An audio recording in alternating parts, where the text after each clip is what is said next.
लोकतंत्र की हत्या नहीं चलेगी।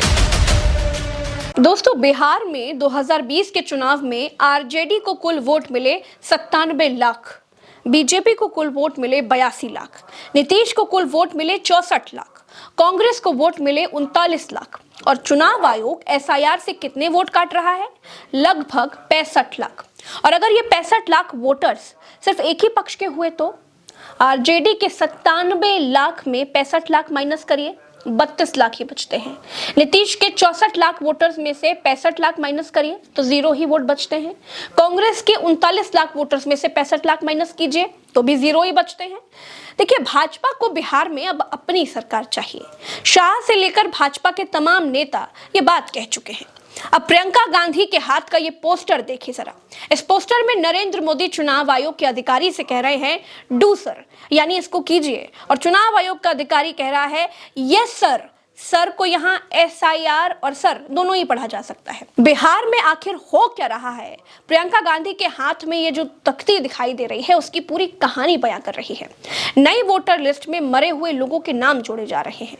बिना लोगों से मिले हुए, बिना सर्वे के वोटर लिस्ट बनाई जा रही है। फिर भी चुनाव आयोग कह रहा है कि हमने 55 लाख के करीब लोगों के नाम वोटर लिस्ट से काट दिए हैं। क्यों? क्योंकि वो या तो मर गए हैं या फिर कहीं चले गए हैं या फिर मिल नहीं रहे हैं। चुनाव आयोग एक स्वतंत्र संवैधानिक संस्था है, लेकिन सरकार चुनाव आयोग को प्रोटेक्ट कर रही है, संसद में चर्चा से बच रही है। चुनाव आयोग एसआईआर में धांधली का सच दिखाने वाले पत्रकारों की बात सुनने के बजाय उन पर एफआईआर करवा रहा है। सब कुछ डंडे के दम पर और ताकत के दम पर हो रहा है। दोस्तों, संसद का सत्र 21 जुलाई से शुरू हुआ था और 21 अगस्त तक यानी कि 1 महीना चलेगा। आज पूरा आधा महीना यानी 15 दिन हो चुके हैं।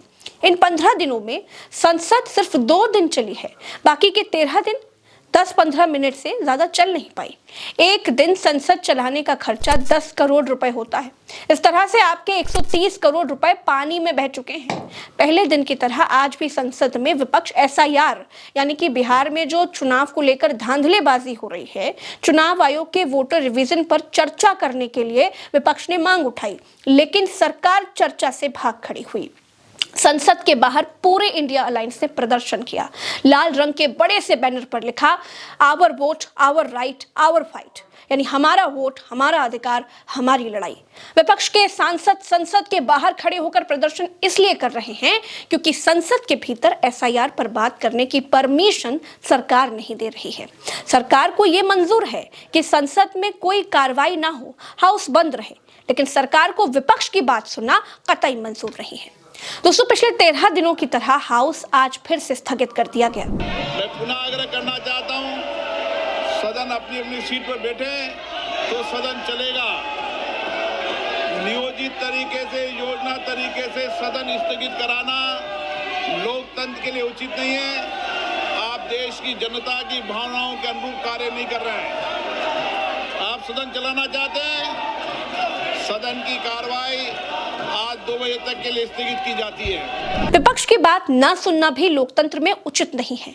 अपनी ही बात कहना, अपनी ही बात रखने को तानाशाही कहते हैं। पिछले 15 दिन में एक दिन भी नहीं मिला जिस दिन एसआईआर पर विपक्ष क्या कहना चाहता है संसद उसको सुन सके। और हम अपने आप को दुनिया का सबसे बड़ा लोकतंत्र कहते हैं।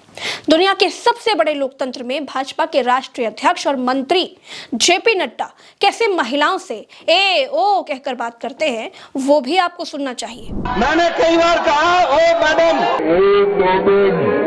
मैडम जी सुन लीजिए, मैंने इन लोगों को कई बार कहा 40 साल से ज्यादा ऑपोजिशन में रहा हूं, कुछ मेरे से ट्यूशन ले लो, मैं बता दूंगा ऑपोजिशन कैसे करना आता है। अभी नए नए हो, अभी तो 10 ही साल हुए हैं, अभी 30-40 साल रहना है, मेरे से ट्यूशन ले लो, मैं बताऊंगा आपको ऑपोजिशन कैसे होती है। दोस्तों, चुनाव आयोग के मुखिया को नौकरी प्रधानमंत्री की मर्जी से होती है। चुनाव आयोग के मुखिया पूरे मोदी राज में कभी भी विपक्ष के लिए नरम दिखाई नहीं दिए। पूरे मोदी राज में विपक्ष और चुनाव आयोग के बीच 36 का आंकड़ा ही देखने को मिला।